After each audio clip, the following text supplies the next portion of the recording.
Should Christians attend gay weddings, and how do we make sense of Martin Luther and anti-Semitism, plus radio host Dan Bongino's supernatural experience? Welcome to Higher Ground with Billy Hallowell. I'm Billy Hallowell, and this is the first week of our exciting new format. We're going to be doing something totally different on this show, where we bring together some of the best journalists, TV hosts, and writers who cover faith and culture. Of course, some of these people cover other topics as well, but our focus here is faith, culture, politics, all through a lens of faith. We are going to be discussing the most important stories every week.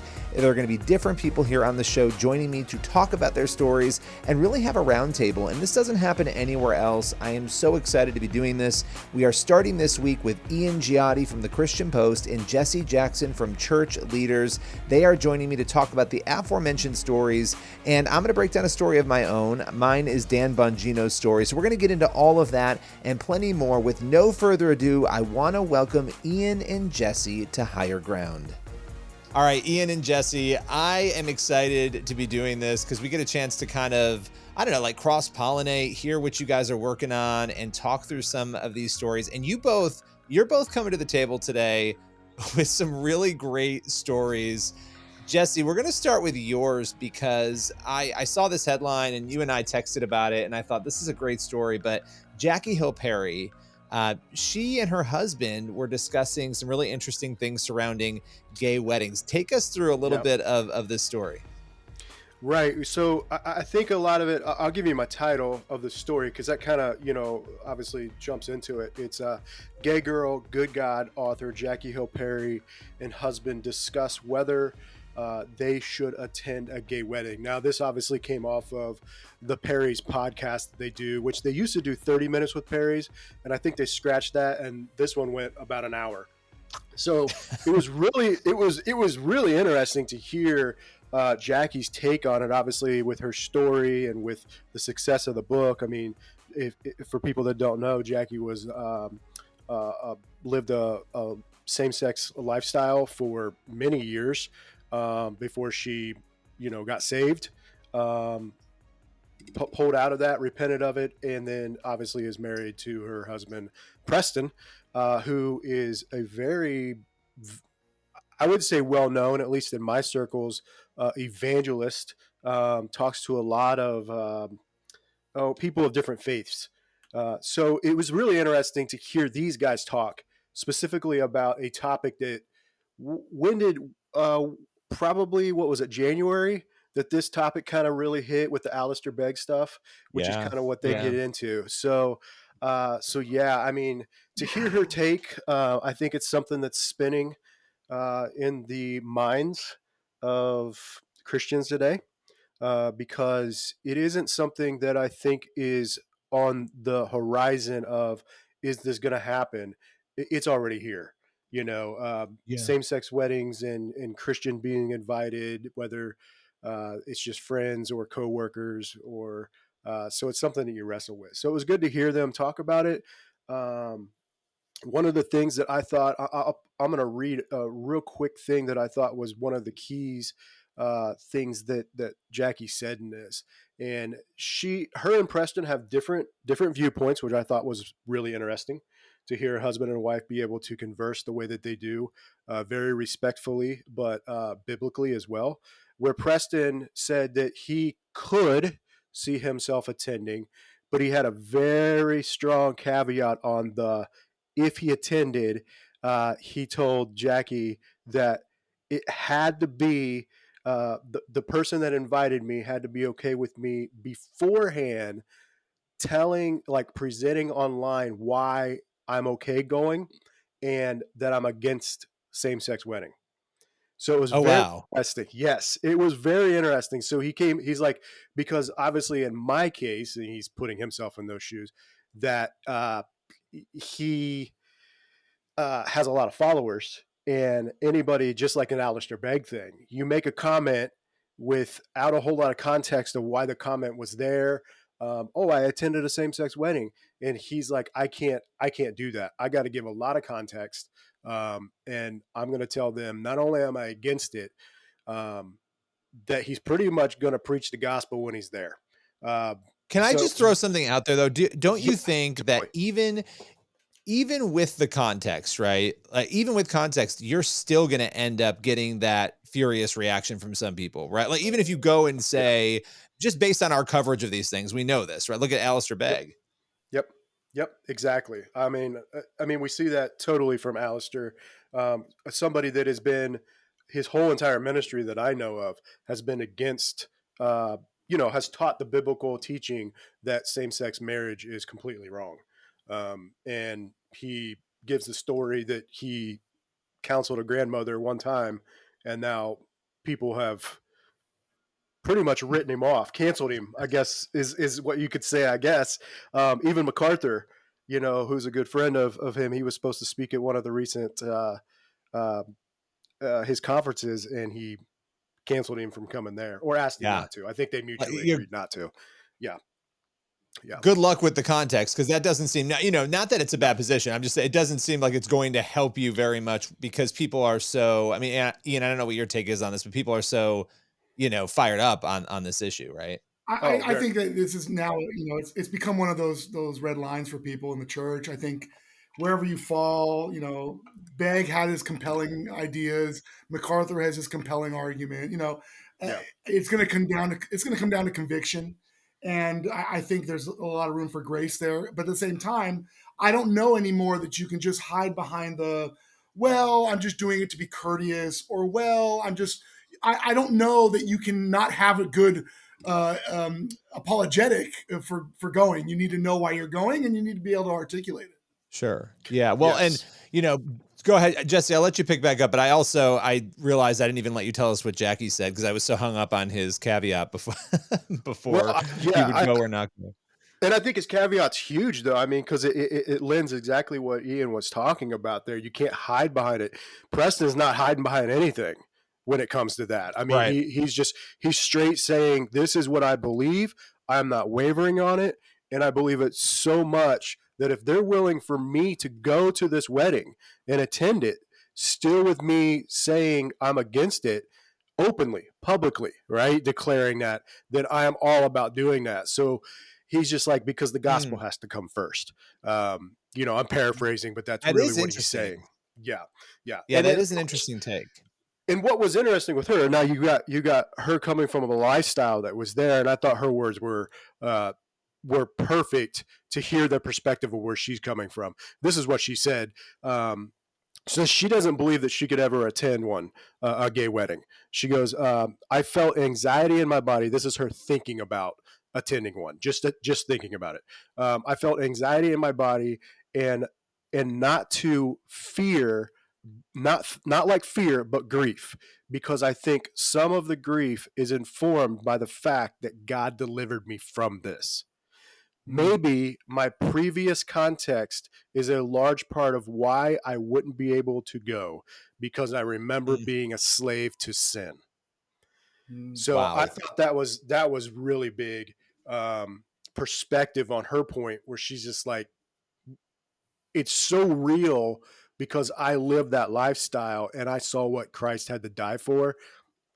I can't even think about going, is what she's kind of, And I think both of those perspectives are great. Like, I think there are really good arguments for both, and I think we just need to be able to know what we believe and have a reason for our convictions, and be able to point to Scripture, and then we let the rest fall where it may. I think that's kind of the way forward.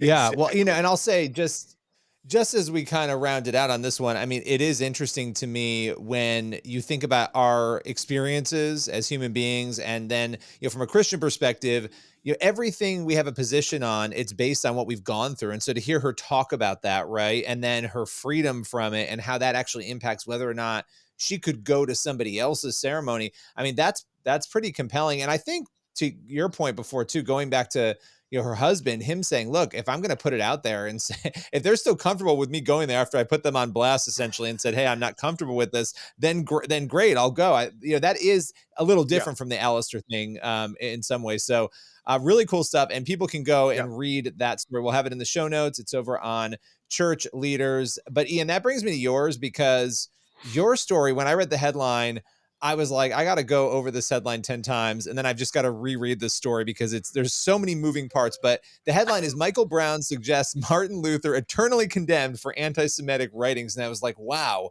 Okay, take us through this journey, because that's what this story is. Okay, I'll try to recap as much as possible without boring our listeners. So essentially, this segment comes from a 4-hour roundtable podcast, and it was with podcast host and author Michael Brown, apologist and author Justin Peters, Pastor Jim Osman, and Sam Storms, who's also a pastor as well in Oklahoma City. And I guess it was originally recorded about a year ago. And the debate was supposed to be focused on a lot of things, charismatic versus cessationist. That was really the whole point of the podcast, is to have these two teams, these two partners, kind of go at it over these, very theologically high-minded topics. And then, as is wont to do, especially with Michael Brown, eventually he and Osmond have a history, apparently. Osmond's criticized Brown for his associations with people like Benny Hinn, Sid Roth, others in the charismatic movement, very controversial figures, often controversial figures. And so again, this topic came up between Osmond and Brown, and Brown Osmond kind of cornered Brown to essentially say that look, yeah, fine, I'm happy to call Benny Hinn a false teacher if that's if what you said is true. So even when he was acknowledging that he'd be willing to call him a false teacher, he still was not agreeing necessarily. But that's not really the story. The story is that as he made that concession about Benny Hinn, he also said, well, then, okay, now that I've said that about him, would you agree that Martin Luther was a false teacher? Oh, and of course, the cessationist duo, Peters and Osmond, both replied instantly, no. And so Brown went into a sort of, lengthy, I don't want to call it a rant, but he was giving his best argument as to why essentially you could call Luther a false teacher. And without going into further detail, I absolutely recommend people, read the article on ChristianPost.com. But essentially, he was pointing to Luther's later writings in his life, specifically on the Jews. And his diatribes on that topic. He talked about any Jews who teach they should be forbidden under penalty of death. And he referenced Luther being quoted by Adolf Hitler at the Night of Broken Glass, otherwise known as Kristallnacht, which was basically the opening of the Holocaust. So there are these very vivid, impassioned words from Brown. And he said, essentially, not calling him a false teacher while calling Benny Hinn a false teacher is a double standard. And so that conversation went on, as you can probably imagine, in that podcast. That went on for quite some time. I would encourage people to listen to the podcast themselves because it does take several detours. But a couple days later, on his own podcast, Brown was actually confronted by another pastor who called in. It was Chris Roseborough of Pirate Radio, and the pastor essentially called in and said, I just want to clarify something you said on that roundtable. Do you believe that Luther is in hell today because of his anti-Semitism? And Brown's response was, and I'll quote, I don't know how a converted person can say what he said. So wow. They're really it's stunning words. And look, I mean, this is a very long article. I'm not going to purport to summarize it right now, but we're going to link to it. But you've done a good job summarizing. But we are going to link to it. The idea that the father of Protestant Christianity is condemned eternally is a massive claim. Well, yeah, and and I think, and Jesse, you can jump in on this too, but for me, I'm thinking, okay, well, what is a false teacher and where is that line? And I think that's the big question at the center of all this, right? I mean, we all have people will say that's a false teacher, but is there a litmus test for this? Well, Ian, tell him that was a 4-hour roundtable, and I'm not sure they actually all agreed what a false teacher was. Yeah. Yeah, I agree. I mean, I think most people probably can't come to an agreement on what, obviously, like we know what the core of the gospel is. If you're a Christian, and there may be people listening right now who are not, understanding the core of the gospel, embracing Jesus, understanding, who he is, that he died for our sins, all of those things, that's the core. Somebody like Luther would agree with those things, but that is an interesting point. How could a converted person, and we all make mistakes, we all do, we're all sinners, but how could a converted person say or write those things? I mean, and I'm gonna fully admit this to you. I did not know the extent of the Martin Luther debate. I did not know the extent of the writings. Christianity Today had a piece, was Luther anti-Semitic? I mean, this has been a thing that has been out there, and I was slightly ignorant to it or had glazed over it. So hearing this, it makes you take a pause, does it not? Well, I want to say this. I've read Luther's writings, and that's the only way to describe them is anti-Semitic. That's what they are. But I do want to say this, and this is important. We all say a lot of things, as a Christian, as a born again believer in Jesus Christ, my mouth does not say the proper things all the time. And so Brown's words specifically focused on, he said, I don't know how a converted person can say what he said. Well, let me just say this in response, if I could, without editorializing my own report, is that my words, thankfully, are covered by the blood of Jesus Christ. And I have a lot of foul and imperfect words. And so I don't know that regardless of what we may think theologically of Luther's writings, right? And they're clearly not considered Orthodox Christianity. At the same time, coming out and declaring someone to be eternally separated from God for things that he wrote down is antithetical to Jesus's work on the cross, to the gospel itself, which says that his blood covers all our sins, right? Like I feel it was a dig at the atonement, and I took it that way. And in the ensuing article, I feel like I'm speaking not just for myself, but a lot of Christians who understand that our words do not separate us from God. In fact, Paul says that nothing can separate us anymore from him. And I think that's a really important point. If we're going to take away anything from this conversation, that should be it. Mm-hmm. Any final words on that, Jesse?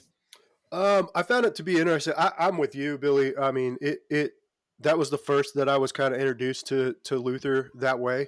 But what I gathered too, from my understanding, and Ian, you may know this because you wrote the story. Michael was he's a Jew, right? Like he married a Jewish, his wife was Jewish. So where that falls, if I'm not sure, but there's a history. So there's also this, from my understanding, there's this leaning that Michael's going to have, very, if I would say anti-Luther, because of why he's saying that. Did you pick that up at all? Yeah, and we of course this was a touchy kind of conversation just to begin with. I didn't want to villainize Brown in any way. He has a right to say what he said and believe what he believes. Absolutely. That's actually part of the reason they had the roundtable, is to have that conversation. Yeah. So I didn't want to villainize those words, but I do think, Brown does. I even included in the article that Brown considers himself a non-Catholic Jewish follower of Jesus. That's actually how he describes himself. Okay. And so, he obviously clearly has a strong affinity for the Jewish people. And of course, there's nothing wrong with that. So he's coming from that perspective. I just wanted to give him space to explain himself more. And I think we did. I wish I kind of had more. I wish I could conclude a longer conversation with him, but the article is already extremely long, as you can probably tell. So there's probably more to be said about this episode, I imagine. I mean, this could be a whole volume of episodes. Honestly, I mean, it is very interesting to kind of vet this out, and we're gonna have the link there so people can read it. And it's great getting a chance to kind of talk through these things with you guys. And the story that I chose for today, which is a little bit lighter in some ways, although it's a strange one. It's an interesting one. It's about Dan Bongino. For those who don't know him, he is a political commentator. He's got a radio show. But this story caught my eye about his mother passing away and I know you guys saw this story, but his mother passed away, and he claimed to have really what you can only describe as a supernatural experience. Dan, very emotionally, and it's really worth going to the link and watching it, because he very viscerally and emotionally is struggling talking. I mean, as he's delivering this, which was last Friday, his mother had died that morning. So this was very new information. And he talked about finding out about his mother's death around 4:43 in the morning. And he was awake because he had woken up at 3 a.m. And he said this happens very often. And he had gone to get some water, got back in bed. His wife happened to be away. So he was alone in his house, which never happens. He did not know about his mom passing away. And all of a sudden, he said he turned over, and it gave me chills as he was describing it. And it was as though somebody grabbed him and hugged him. He could feel it. And it was literally not something he was dreaming. He said, I was wide awake. He got up, was looking for his gun because he thought somebody was in the house. And then he finds out an hour and a half later that his mother had passed away. And he's delivering this story, and it sounds, he's like, look, I'm not crazy. I'm not crazy. I want to tell you in advance, I'm not crazy. But as he was describing it, what really stuck out to me, he said, it was real. I'm telling you, it was real. And then he says, I'm telling you, if you don't believe in God in the afterlife, I would after last night. And the overarching message here, and again, you want to go watch this, read the story. It's over on FaithWire. But it was really that this experience that he believes he was being comforted by God in that moment. He didn't even know his mom had passed away yet. And it was a really compelling segment when you see somebody who's usually talking politics, right? And they're having this faith moment. And it's so personal. And I thought, I don't know about you guys, but I'll put myself out there. I mean, I've had experiences that are strange and unexplainable, and I've felt like maybe God is trying to comfort me. And so this really resonated for me as a person. And also, obviously, I knew people would want to click it and read it. So, but really, it resonated because I thought it was powerful. Truthfully, that was the. I mean, have you guys had experiences like that? What was your reaction to sort of hearing this? Well, I'll tell you what. Like, I don't ever discount on its face, as long as something doesn't contradict the scriptures. I will never discount something on its face, because God is able to do whatever he pleases, to be honest. And it reminds me that, Dan describing this vision, if he believes it's God comforting him, it reminds me that, the Lord Jesus has been appearing to people in the Middle East in their dreams, to people who grew up in religious households that are, contrary to Christianity and opposed to the gospel. And so that's clearly something's going on, right? Like, so I don't ever, as long as something is not contradicting the scriptures, man, I believe God is able to do whatever it is that he needs to do. Yeah, that's a powerful word. What about you, Jesse? Yeah, I mean, I've never personally had an experience, but just like Ian, God is God, and the miracles that he does and talks about in the New Testament, and that we see here, Jesus perform and the apostles go on to perform. I am not somebody that stands on a stage and preaches that, but I will also say that I don't believe that they're dead, because our God is alive. So he can use anything. And if that's what he felt as though that Dan needed at that time, man, or yeah. He can do it. I mean, look, if somebody hugged me, I've never had somebody hug me in bed. I've never had that. I'd freak out a little bit. Okay, that hasn't happened to me, but I think we've all had these moments of prayers being answered, or things happening, or moments where you're like, okay, that's definitely God. And, I don't want to upset anybody in the Calvinistic realm here, but I will say the idea of all of this being dead and not happening anymore, I think there are far too many experiences that people have that seem to go well beyond a natural explanation for me to ever kind of fall in that camp of thinking it's all dead. And so I thought, look, it was a faith building story. It was interesting because of the source of where it came from. I think Dan Bongino, again, not necessarily somebody I would have thought I would have heard something like this from. So anyway, we'll put the link in there. We'll check it out. Guys, this has been fun. I'm looking forward to doing this with you guys again, hopefully in a couple weeks here. Likewise. Absolutely. That was a lot of fun. Really happy that we were able to bring Ian and Jesse in, and I'm super excited to be doing this every week. So you're going to come back here next week. There'll be other people who join us from other outlets. We've got a bunch of outlets who are represented here who are going to be joining me. I'm not even going to tell you who because it will be exciting, but a lot of great people with wonderful perspective on some of the big issues. And we're going to have honest conversations and really give you sort of a peek behind the curtain of what it's like for the journalists, the TV hosts, and those people who are covering these stories. So you can kind of hear the conversations that go on in newsrooms. But the cool thing here is we're sort of transcending those newsrooms by bringing everybody into one place to have these conversations.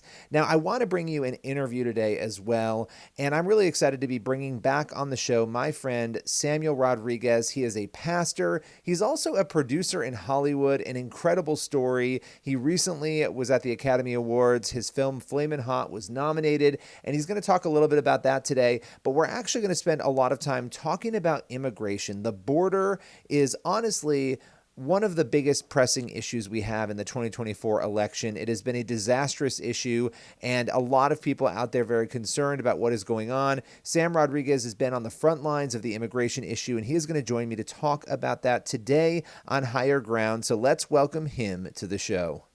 So a lot to chat with you about on the immigration front. You are working on a campaign, and we'll talk about that in a moment, but you have spoken out and worked a lot on the immigration front, and the country as a whole has been talking about this for years, and yet it feels like the progress policy-wise has not really been made. Why do you think it's taken so long to sort of get to a place where we could actually do something about this?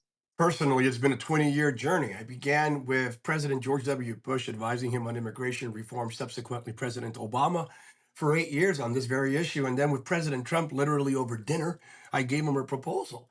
And he re-engaged me, or he continued to engage me with that proposal and had me negotiating between the White House and Nancy Pelosi on a deal that should have taken place if not for Senator Chuck Schumer, who actually said the following: "We will not give Donald Trump any victory!"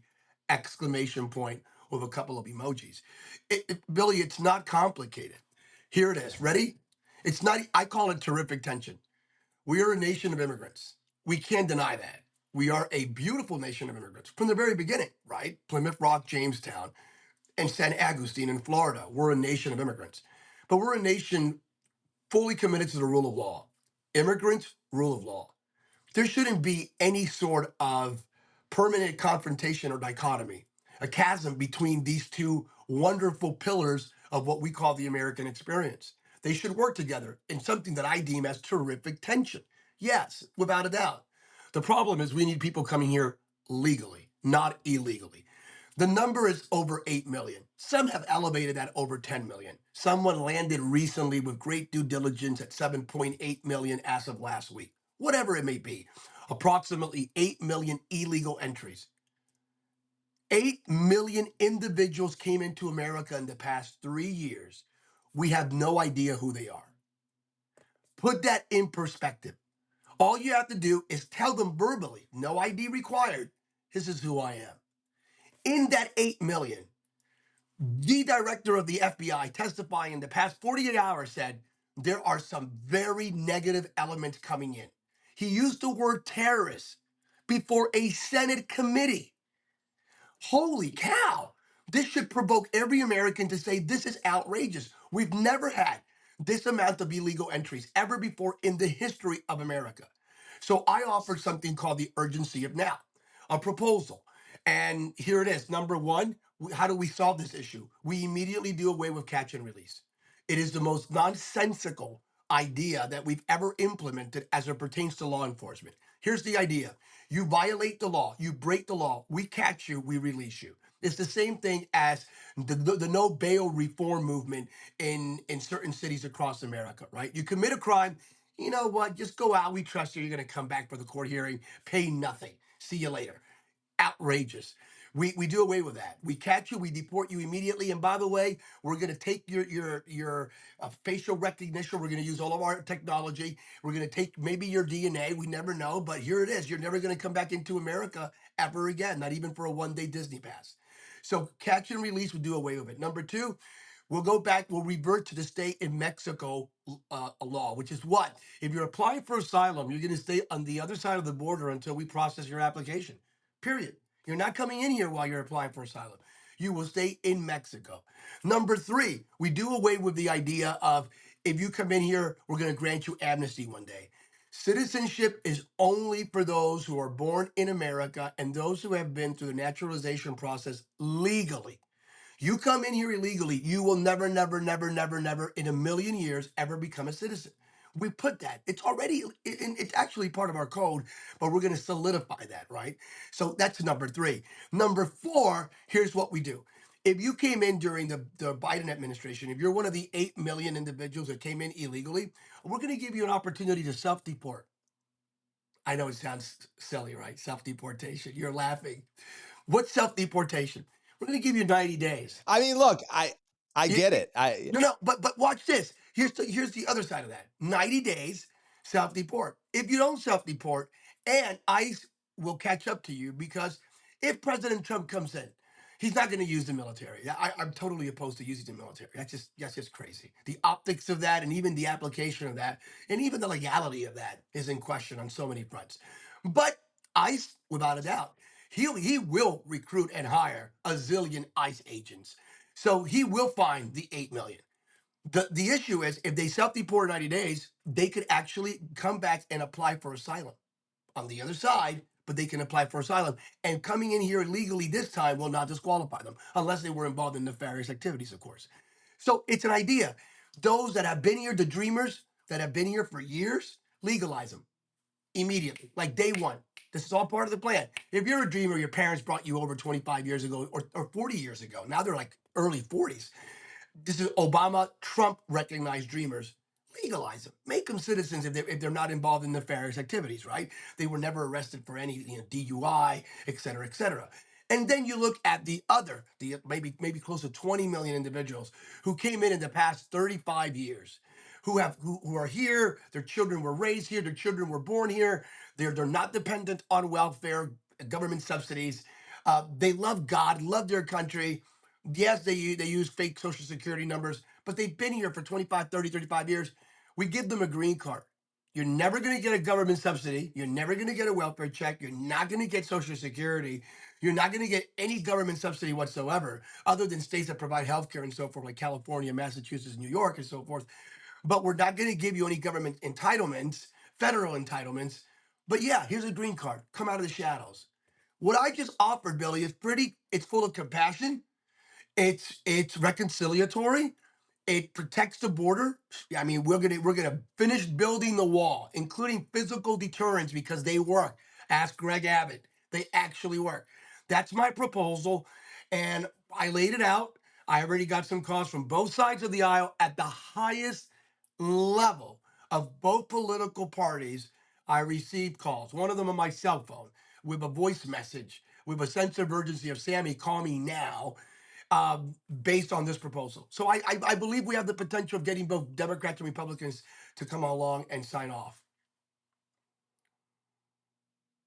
Yeah, well, and that should be the thing, right? This shouldn't be a partisan issue. It should be an issue that both sides are willing to come together to solve, because it is a monumental issue, as you were detailing with your proposal, that has a million different parts that need to be remedied and brought together so we can get to a place of being able to move forward. What for you, when you look at this issue, concerns you the most? I mean, you mentioned the terror part of it. To me, that is the most concerning part. Who is coming over the border? I mean, this seems to be a national security issue, almost in addition to a humanitarian issue, but really a national security issue.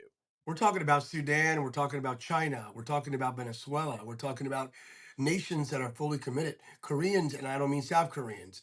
We're talking about individuals representing nations that have already declared de facto war on the US of A. Do you understand what Christopher Wray said in that testimony? Based on the illegal entries and the data, the intelligence they've acquired. He said, we have never been at a point where we have so many simultaneous red flags. Search that. Yeah. I mean, when the director of the FBI is panicking, it is terrifying. It's terrifying because we literally have an open border. Right now, you can come into America and we'll catch you and we'll release you. Billy, we'll give you not only a debit card, we'll give you a cell phone.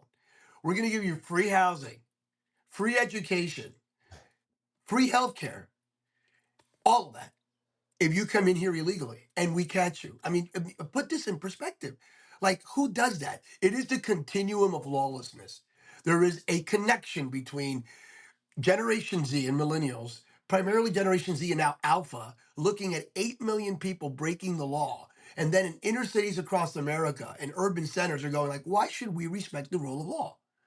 There's a continuum of lawlessness. This country has never been so chaotic and embracing anarchy and lawlessness like we are currently seeing this manifestation of the rabbit hole. We're spiraling down, going down, and there seems to be no end in sight unless there is a radical change. This immigration proposal may initiate, trigger that change where we revert back to the rule of law. You know, when you look at the election and how contentious it's going to be, I mean, you know this, I know this, it's always ugly. This is going to be even uglier. Do you worry about how that might complicate a conversation like this? I mean, even Laken Riley's death, right? This horrific tragedy. It's such a political moment. It's such a political event, which is so sad for her family. But the reality of it is because of what happened and how it happened, it is. So how do you think the politics are going to maybe complicate this process? The unfortunate reality is that we are so divided politically that issues that require bipartisan engagement and collaboration, compromise, in the words of John Calhoun and Daniel Webster, that bipartisan compromise will probably never come to fruition because everything is uber, hyper politicized, including Laken Riley's tragic death by a Venezuelan immigrant who shouldn't be here. In addition to Venezuelan migrants beating up, literally assaulting law enforcement officers, police officers in Times Square in New York City. I mean, again, it's all political. Hopefully and prayerfully there'll be a wake-up call. Billy, I have this crazy dream. I had only the God ordained privilege, only by God's grace, to work with previous presidents. I'm going to reach out to them. I've never done that in all these years after they left office. I'm going to reach out to them and hopefully get them to sign off on this proposal because it's very reconciliatory. It's both and. There's a compassionate part, and there is likewise a very strong rule of law application, and that secures the border and addresses those that came in here during the Biden administration, in addition to addressing those that have been here for decades and contributing. So it's both and, not either or. Let's see what happens. Yeah. And I think we have to weigh, look, if I'm President Biden right now, if I'm the federal government, I'm thinking, what have we done in the past couple of years? You know, obviously, hopefully not intentionally, to incentivize people to come here. What do we need to do to fix this? And this plan, the urgency of now, this national campaign, it does get people to think about both sides of this issue. And as you were stating and detailing, it hits really the things that both sides seem to care most about on this issue. So I'll be interested to see where that goes and where that outreach to the presidents and the former presidents go. But I've got to ask you before we go, because this is totally unrelated, but I was following you on social media. We were communicating. You were at the Academy Awards. Your film Flamin' Hot was nominated.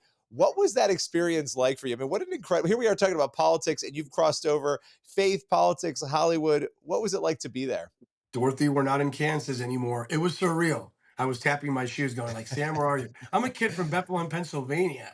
Like, what am I doing in the Academy Awards? It's an honor. Again, it's a God ordained thing. I got a word some years back, a very legitimate person who loves God and who hears from heaven, and verifiably so. There's a fine line between the prophetic and the pathetic. A legitimate voice in the kingdom said, Sammy, God says Hollywood for you. This was 2014. I had no connection to Hollywood. And then subsequently, as you know, by the grace of God, we produced films, including Flaming Hot. So being there was an outcome of just God's ordained purpose, Ephesians 2:10. But it was still surreal. It really was. It was just, I'm walking around. Billy, my number one concern, really, are you ready for this? Sam, don't trip over the red carpet. Don't trip. There are long gowns all around you. And my objective was like, look down, son. Look up, look down, don't trip. But we had a great time. Just absolutely amazing, phenomenal time. So many Christians I was interacting with Christ followers throughout the entire course of the Academy Awards, people fully committed to Jesus, to the gospel, and creating content that really amplifies the light in the midst of darkness. For such a time as this, it's a John 1:5 moment. Well, I love that, and congratulations to you being able to be there and see that. And we'll be checking in with you more on the urgency of now. Appreciate you taking the time today. Thank you for having me. That's all for today's Higher Ground. I hope you enjoyed the new format. Excited for you to come back next week for another episode of the show. We will see you then with more important conversations about the stories that matter to you. See you then.